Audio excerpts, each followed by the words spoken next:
Guys, I don't know what to say about this AEW Dynamite. Apparently NXT was better this week, which I'm never going to watch. So, I know that there's probably going to be a few people commenting on that.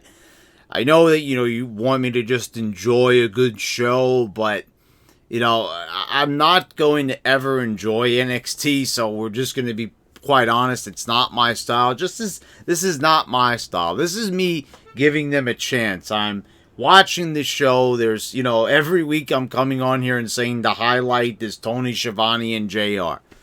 JR did a good job, closing out the show. But, everyone was going, what a closing that was. And I'm just sitting there not excited. So let's just get into this show. NXT was better because the OC faced off of the Undisputed Era. We already saw that on Raw. I don't know what was that guy on there doing this that stupid double punch. I mean, I still can't get over that cringiness that we saw on Raw. I mean, anyway, let's go into the first match. Pac defeated Trent. I want to say Barreta, but he's just Trent now. So, they start off this match, okay. I'm like, okay, Pac, he's supposed to, they're saying that he was like undefeated. I guess they're referring to singles matches. I clearly saw him get pinned in a tag match just a few weeks ago. But they're saying because he went to a time limit draw, he didn't have a perfect record.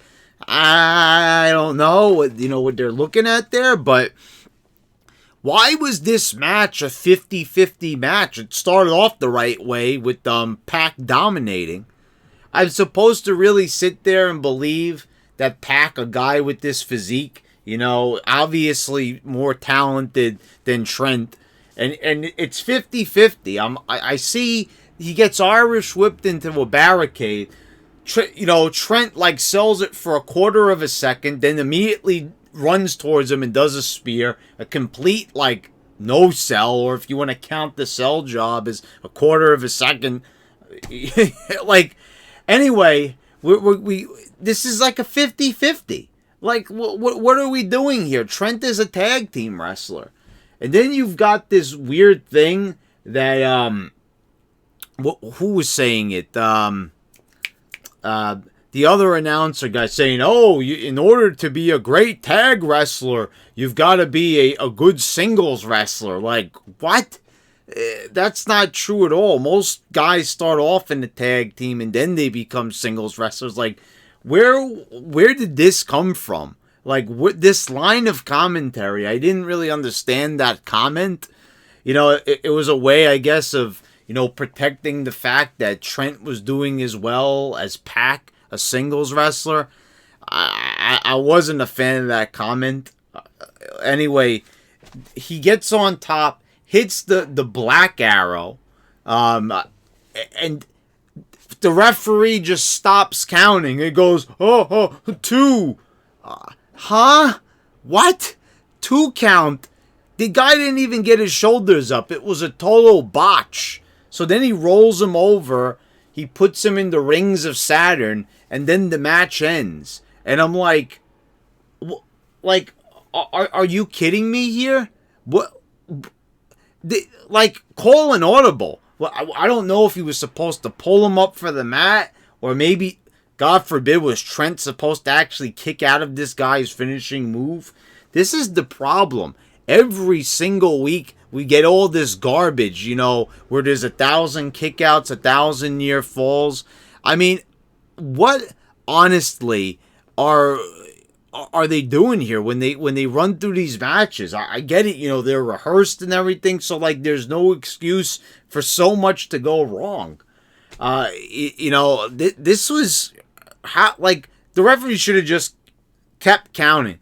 Don't they know by now how bad that looks when the referee just goes like, look, the product is already fake. It's already predetermined. By you stopping in the middle of a match because the guy forgot to kick out, you know how terrible that looks? And it's not like it's hidden away somewhere on the middle of the show. This is like right at the beginning. This is the first match. You imagine somebody tuning in for the first time, AEW, talk about a botchamania moment right there. That's something that they're going to be playing for years, years and years. I mean, that just, it looked so bad. And the fact that this is Pac we're talking about. This is a guy that they're pushing, as a big star, which I'm happy about. But he can't be going 50-50 with Trent. What is that? What are we doing here? With a 50-50 match, you're trying to build this guy up as a big star, which I support. But is anyone allowed to have a dominant match? Can't there at least be someone, can Trent maybe do a comeback? No, it's got to be 50-50.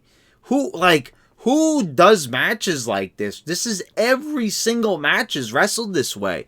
How are people so, hey, this is great wrestling. Wrestling matters, all this nonsense. This is boring. Every single match wrestled the same way with 1,000 spots. There's nothing left to the imagination. You're not left wanting more. You don't want a rematch. You've already seen everything that, has to be offered by these guys. This is so bad.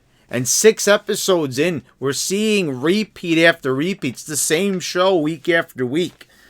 And we're told, some people can't wait for the next week. I'm like, I could wait because we're seeing the same thing. Then we get a Cody Rhodes promo. And this is what people are arguing, which made this better than NXT.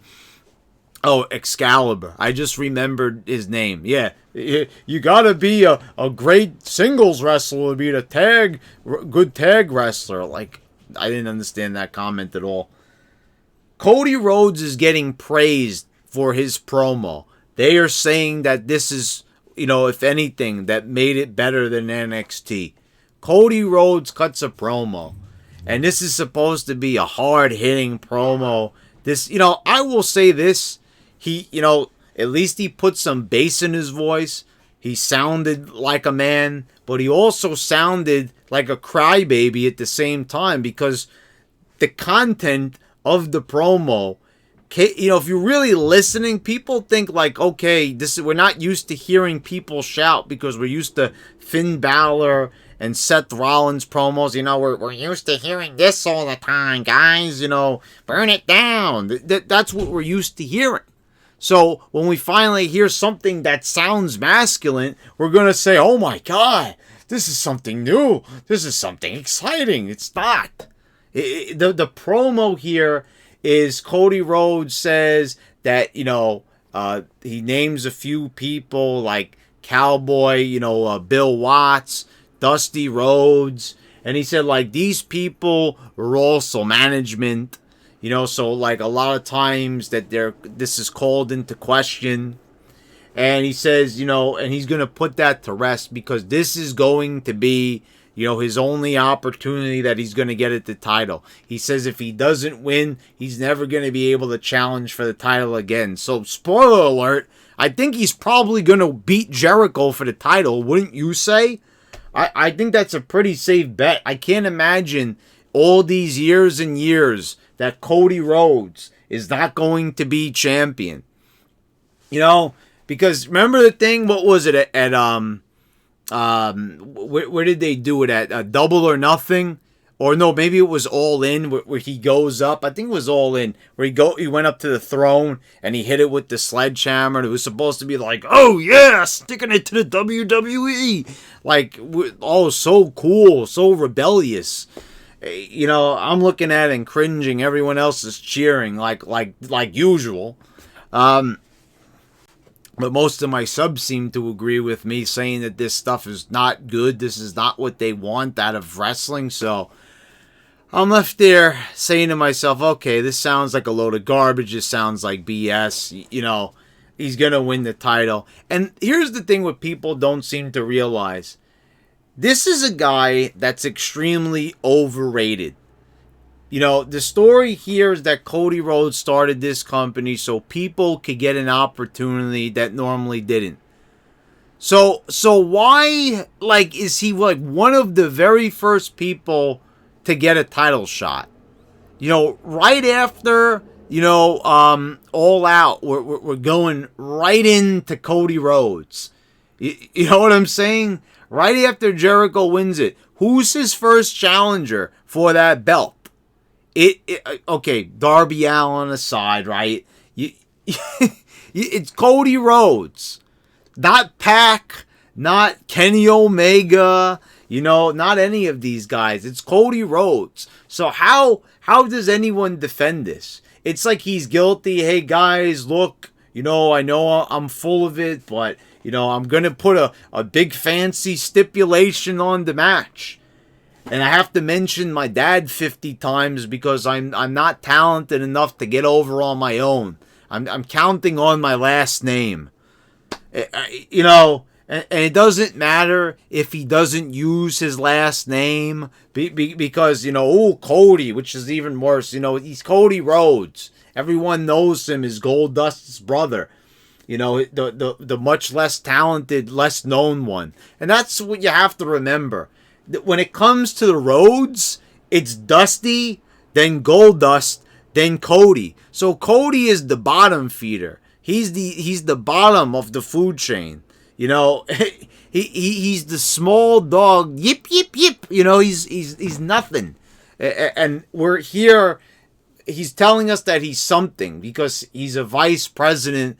And, Tony Khan doesn't know what he's doing. So he's pretty much, going to let Cody run the show. So he's just as bad as Triple H. He's just as bad as him. In fact, Triple H and Cody Rhodes seem to have the same ideals when it comes to wrestling and running a wrestling company. You see how Triple H runs NXT. You see how Cody Rhodes, how he's in charge of, booking on AEW. Oh, we don't need writers. We'll just let a bunch of, whiny babies run the show. Let two spot monkeys. We've got the Young Bucks, right? They're part of it. That's creative. Cody Rhodes. Are you kidding me? This is a guy, that couldn't even get over on his own merits. So he blames WWE. WWE gave this guy a number of chances. It's just, it's not WWE's fault that they put this guy next to Randy Orton and he just couldn't get over. It was the same thing with Ted DiBiase. These guys, they give them opportunities. Okay, maybe they could have did better, of course. But it's not, you can't just blame WWE all the time. These guys have to go into business for themselves. You could definitely see that a guy like Elias, someone like that, he got himself over. And that was impossible odds because we're talking about a much worse time in WWE, the current WWE. Cody Rhodes was there, when it was better. At least you still had Shawn Michaels and everything. You had, good talent on the show. That was before the total smark takeover. So, I look at Cody Rhodes and I don't see a good promo. I see a guy whining, a guy trying to defend himself, do total damage control, because now we're faced with the realization that this is Cody Rhodes putting himself over. And he has to say, oh, I'm not putting myself over. This is going to be my last and final chance. But watch him win the title. And people are saying this is a great promo. This is what I'm saying. We have much different tastes. We have much different preferences. Private Party defeated the Dark Order. It's time to get rid of the Dark Order. And Private Party is not doing anything. It's a party, but these guys don't even talk, or they're not even given the opportunity to do so. It's just spot fest every match, basically. Am I supposed to, keep... Am I really, I don't get it. Am I supposed to sit here and say, this is great? Just keep watching the same match with the same spots. It's, there's nothing wrong with a breakneck pace. But, when it looks like a damn video game, when it's playing out like the SmackDown games, with guys getting right up after finishes, because that's how it was. Go and play SmackDown 2 Know Your Role. Not a very realistic game. They slowed the games down over time. The guys used to pop up, after a finisher if you didn't pin them. It's a damn video game come to life. And I guess this comes from maybe these guys growing up playing the games. Oh, I wish, wrestling is great, but I wish it could be more like the games. This is like guys like watching, more talented guys, that did great spots like Rey Mysterio or Juventud Guerrera, and watching these guys, Eddie Guerrero, and, worshiping these guys, but failing to realize that these people paced their matches out. They actually sold when they were attacked in the ring. When the move was done to them, they weren't selfish. They didn't have to constantly, have to like go right to the next spot right away so they could get all their moves in so the crowd could pop for them. Because it's like they don't realize that no one is invested in them. They're invested in the moves. See? There's a big difference there. No one seems to get that. You're popping because the move looks cool. You're not popping because you necessarily like the wrestler. People like wrestlers now because they do good moves, not because they like the wrestler as a person. At least someone like Pac has a look going for him. He's got facial expressions, which is why he shouldn't be wrestling a 15-minute even Stevens match against Trent Barreta. Jericho with this vignette. I loved it. It said Jericho's aunt's friend from church, Virgil, showed up. They called him like Soul Train Jones or something like that. Just had Jack Swagger. The camera pans to him. He says nothing. Sammy Guevara was actually on, I will say, in this little vignette. Ortiz actually sounded, he actually sounded like he had some mic skills here, but Santana, this guy sounded like a complete tool. He was like, oh, yeah, like just clueless. Like, just if there was one guy that I could pick on him in this promo, in this vignette, because he just was like, oh, what was my lines, like, but I really liked it. And like, Jericho, like, making it like this was sad and an emotional time. I really liked, the whole demeanor of this vignette. It was a lot of fun.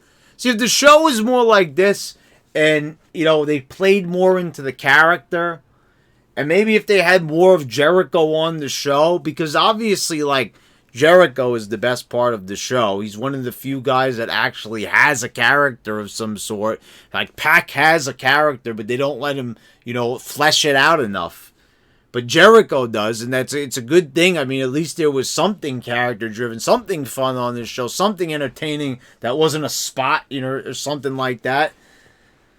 Then we had Sakura and Jamie Hayter, which, by the way, that Jamie Hayter, I gotta say, I've got a thing for this girl. She's looking good.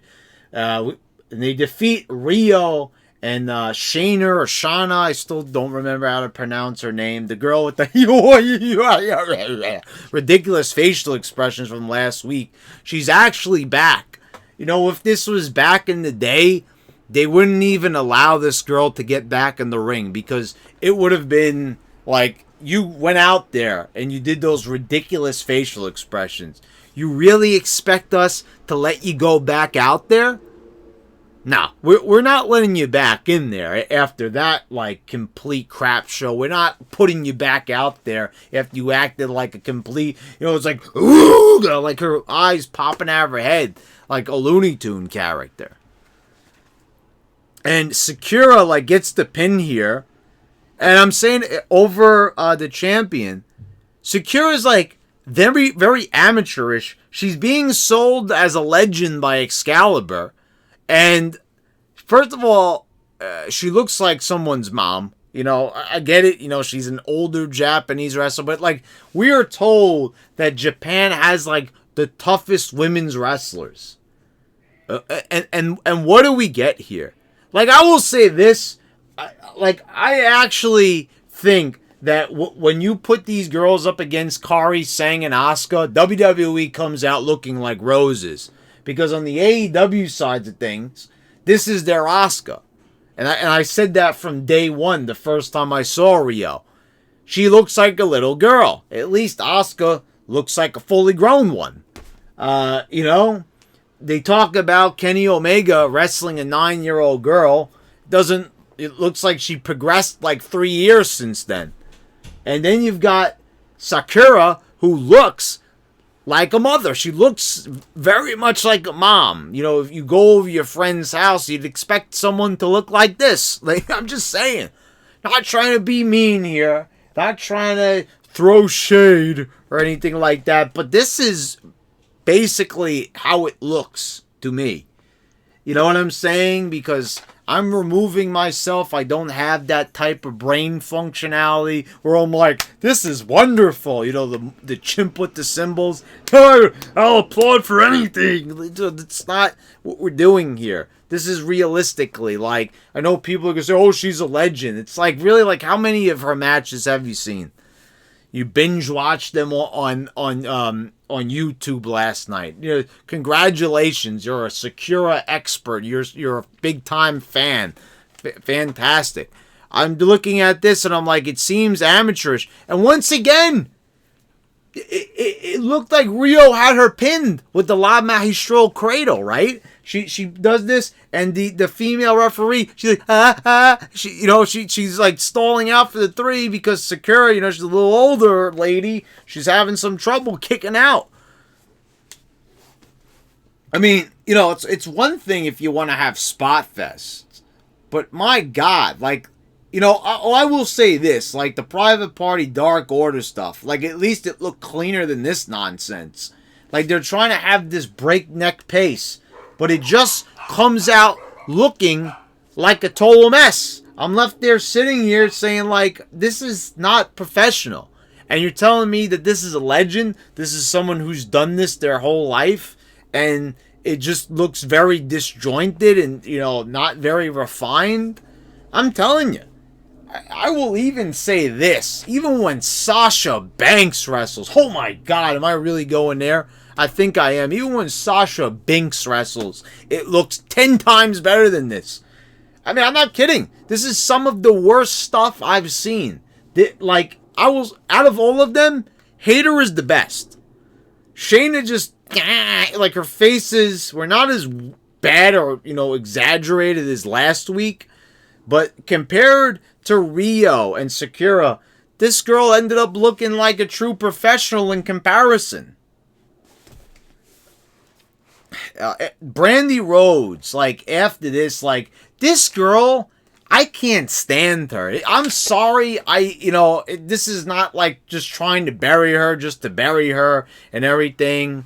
Like, guys, like, I gotta say, like, Cody Rhodes and Brandi, like, deserve each other, because this is, like, the cringiest couple on the planet.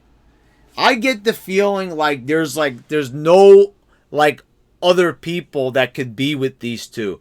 Because, let's be honest, Brandi Rhodes is an attractive woman, but she is beyond annoying and beyond, like, dislikable. And all you have to do is go on social media and see what I'm talking about. So you come here and you see her demeanor. She can't act. She knows she can't cut her promo. But this is Cody Rhodes' wife, so look out. She's gonna be a big star. And she said, she makes like she's like been held down her whole career. What have you done? Besides what was she? She was a ring announcer. She was a backstage interviewer. She was nothing. Nothing before she met Cody Rhodes. She owes everything to Cody Rhodes. Like, plain and simple, like, Cody Rhodes is her meal ticket. This is the reason why she has, like, any money in this business, any fame, any fortune. So, it's going to be one of those things again. It's kind of like, not really, but it's a Triple H, Stephanie McMahon type of thing. Here we are on the show, and this is our show, and, Brandi Rhodes is probably going to play that character, where no man could say anything to her. She's going to be booked to look strong, right? Because that's, the vice president's wife right there. So she's got to look nice and strong for the, like, And this is the thing. It's like, what is she even doing for anybody? You know what I'm saying on this show? It looks like she's either going to be a team or manage Awesome Kong. And as far as I'm concerned, if she's going to be the mouthpiece for Awesome Kong, I want no part of this. I'm serious. Like, every single show gives me a reason not to watch it next week. This is why they're losing viewers. This is why they had like a record drop from the first week. Because people were like pumped. Oh man, AEW, all this hype. This wrestling's back, baby. And then you watch the show and you realize, well, the commentary's good. That reminds me of the old days. But everything happening in it. Oh, and there's Jericho and some other guys that are really small. And you realize that, you know, that this is really bad. This is not how you remember. The last time you watched TNT and saw wrestling, you actually saw some good stuff. Which is like, you know, I know everyone will always like hate on like late era WCW, late 2000, early 2001, right before it went under. But you look at any of those shows, even their worst show, you could even watch an episode of Thunder, and it will still be better than anything that AEW's put out so far. Like, and that is the God's honest truth. I know that smarks won't agree with that statement, but people around my age who don't like this stuff are going to agree.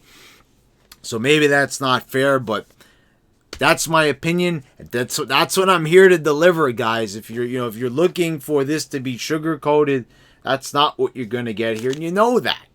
So, you know, Brandi Rhodes, it's just so cringy. She thinks she's cool. She thinks she's hip, just like Stephanie. Just a younger Stephanie. But basically, all the inspiration's drawn from Stephanie. You know, these two act like they hate Triple H and Stephanie so much.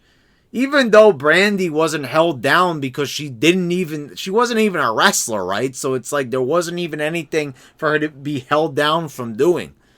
But they're like, you know, oh, we're nothing like them. But they're exactly like them. Cody Rhodes wants to be at the top. He wants to hand the opportunities to himself because he knows he can't get it on a big stage. You know, and, you know, it's not like WWE books the right people, you know, to be at the top. But that's because Cody Rhodes didn't deserve to be at the top. There was nothing about this guy that screamed face of the company. So he's going to force himself to be the face of the company. And he's going to do every little trick in the book to try to make it look like that's not the way it is. But that's exactly the way how it is. Anyway, so then we get Shawn Spears, who I couldn't even remember his name last week. And he defeats Brandon Cutler. So at least we get one match where it's not 50-50. So he basically beats up the second coming of Just Incredible. This guy looks exactly like Just Incredible. And, you know, I don't have Vince Russo's Patreon, but it's funny because he reviews Dynamite with what's his name now? PJ. I think his name is PJ Walker, Just Incredible. I didn't see like the first episode or this one, but I'm really wondering, does Just Incredible notice that this guy looks exactly like him? Because he does. Then at the end, you've got Joey Janela like running in, and I'm supposed to be, you know, excited about this.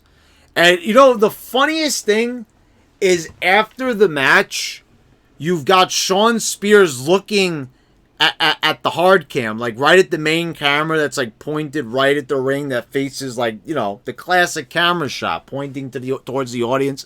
He does this.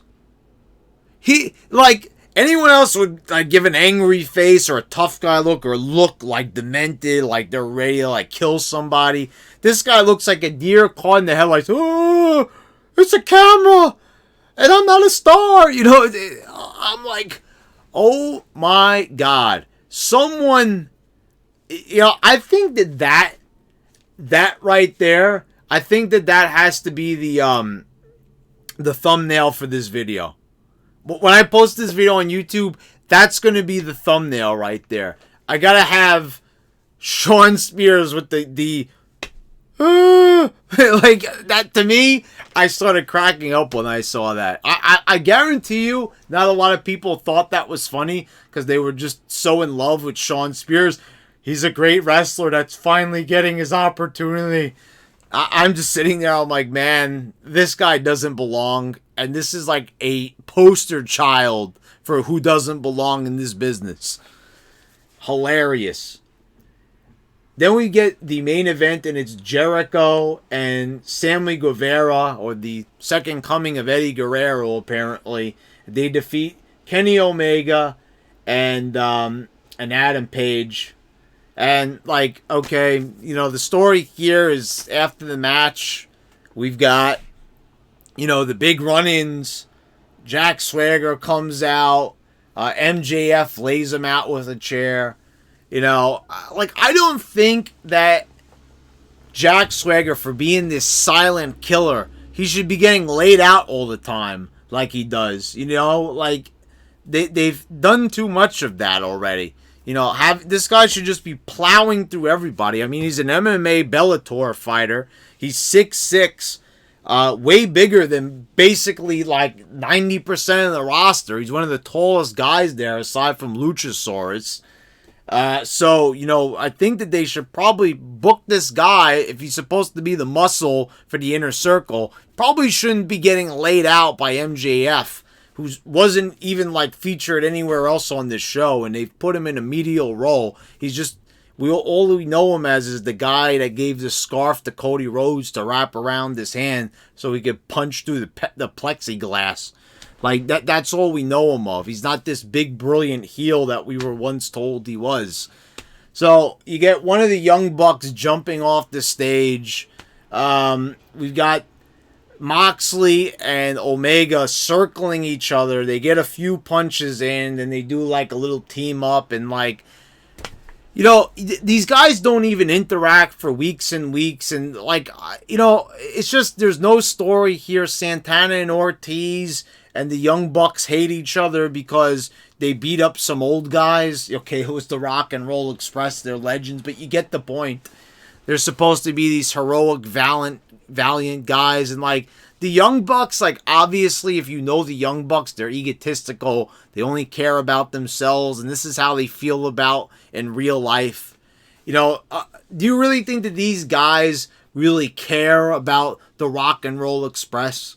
I mean, you see how these guys interact with Meltzer Magoo. All they're worried about is, oh, is Meltzer going to give my match 5 stars? This is all that these guys care about. They're not going to care about the Rock and Roll Express. And anyone who knows anything about these guys knows that. So I'm not going to buy into this. This looks like it is a phony story, but it looks like an even phonier story based on that alone. So, like, I'm sorry. I'm not getting excited. Oh, my God, what a go-home.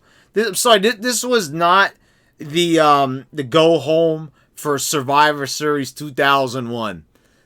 You know, because I feel like based on the reaction, that was the vibes I was getting.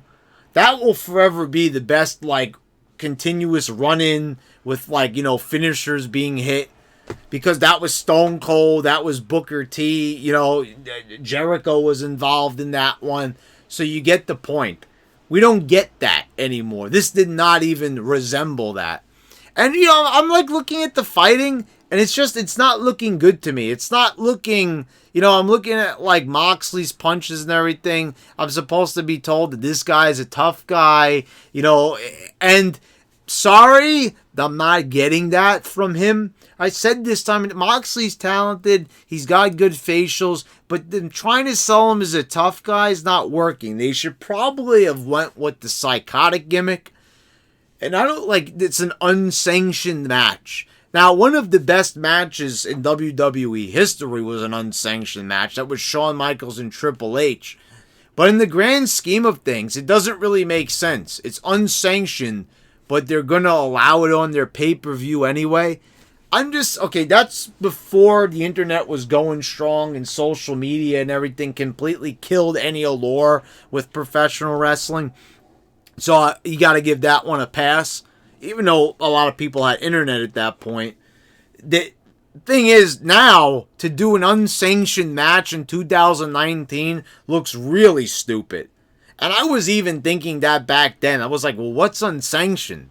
And then when I looked up what it meant, I was like, well, how does that make sense? It's unsanctioned, but it's still on the show, because I was like 15 years old when that match happened. So I was smart enough to question that back in 2002. Now I'm really questioning it watching this. You know, at the age of 32, I'm looking at this and I'm saying to myself, well, this looks really unbelievable in this day and age. So unsanctioned, I'm certainly not buying it now. You know, when all these guys are airing all their dirty laundry on social media, I'm supposed to sit here and be like, oh, okay, a lights out match. What is even a lights out match? I don't know, but I'm sorry, like, I'm not going to say that this is bad, that this was terrible or anything, but, like, when these guys brawl, it looks like a very phoned-in brawl. It's, you know, I don't get, like, oh, these guys hate each other. There's no story. There's no nothing. There's nothing that, like, there's nothing drawing me in on this show. The only time I could really legitimately say I was drawn in was during the Jericho vignette, because that was well done. Whoever put that together, I'm going to assume Jericho had a lot to do with it. Because his personality was like all over that thing. It was just funny. It was silly, but not like stupid. It made sense, and you kind of saw what they were going for there. And I enjoyed it. So that was really the show stealer. A vignette. A vignette was the best part of the show, guys. There you go. Oh. Guys, I'm sorry, I don't see it. I don't know. You know, you got to look at these ratings and say to yourselves, is this show really as cracked up as it? Because, I mean, like, why are people leaving this show in droves? If it's truly good, now, if you enjoy it, good. I'm happy you enjoy it. Whatever you do, I like stuff that people don't like. You know, we talk about that all the time on this channel. There's things that people, you know, dislike and hate that I enjoy. So, you know, I guess we're even. So, you know what I'm saying? I like Batman versus Superman. I like Last Jedi. A lot of people hate those movies, but I really like them a lot. So, you know, there is some even ground there. But the thing is, you know, this obviously, the ratings are showing that people are being driven away. So you have to admit that there are some problems with this show that you're not willing to see. Because you just, you know, this is the style that you like. This is the style that's been going strong in Ring of Honor for years. It's just gotten much, much, much, much worse. But there you go, guys. There's a review. I hope you all enjoyed it. Please subscribe if you haven't already. Click the bell so you get all the notifications when I post all my new videos. And thank you for watching, guys. I'll see you next time.